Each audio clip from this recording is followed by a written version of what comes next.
Europe 1. Et nous prenons donc immédiatement la direction d'Israël, attaqué pour la première fois de son histoire sur son sol par l'Iran. Téhéran qui a déclenché cette nuit son opération promesse honnête en lançant avec l'aide du Hezbollah libanais et des rebelles houthis plus de 200 drones et missiles en réponse au bombardement de son consulat à Damas il y a 2 semaines.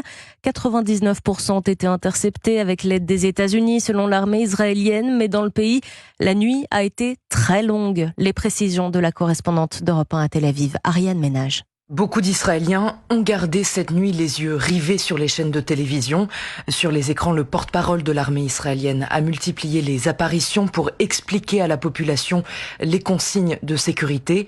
Il était un peu plus de 23 heures, heure locale, lorsqu'il a annoncé que l'attaque iranienne était lancée. Très vite, donc, les Israéliens ont commencé à s'organiser pour faire des provisions d'eau, de nourriture, pour retrouver des proches, pour trouver un abri sécurisé.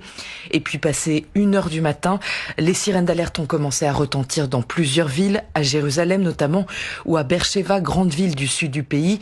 Dans ces zones, on pouvait entendre dans le ciel des détonations, voir la lumière provoquée par les interceptions. Ce matin, l'armée israélienne affirme qu'elle n'a pas identifié de nouveaux tirs venus d'Iran, mais c'est toujours l'état d'alerte, et en particulier pour les habitants du nord d'Israël à portée de tir du Hezbollah, allié à Téhéran. Ariane Ménage, correspondante d'Europe 1 à Tel Aviv. Bonjour Geoffrey Branger. Bonjour Alban, bonjour à tous. Geoffrey, cette attaque sans précédent, elle fait peser la menace d'un chaos total au Moyen-Orient et forcément, les réactions à l'international sont très vives. Oui, pour l'Égypte d'abord, cette situation fait peser le risque d'une expansion régionale du conflit avec la crainte de voir d'autres pays ou d'autres groupes entrer en guerre contre Israël.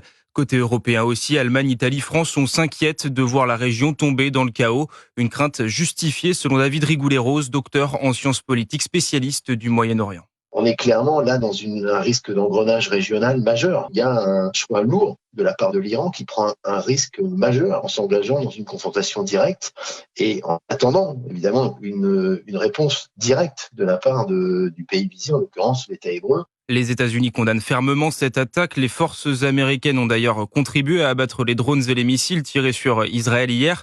Joe Biden a également annoncé rassembler aujourd'hui ses homologues du G7 afin de coordonner une réponse diplomatique.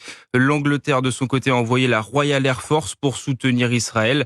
L'État hébreu qui a par ailleurs demandé une réunion en urgence au Conseil de sécurité de l'ONU. Une réunion qui devrait se tenir ce soir à 22h heure française. Et la Chine a également réagi ce matin en faisant part de sa profonde préoccupation concernant l'aggravation actuelle de la situation et appelle à faire preuve de retenue.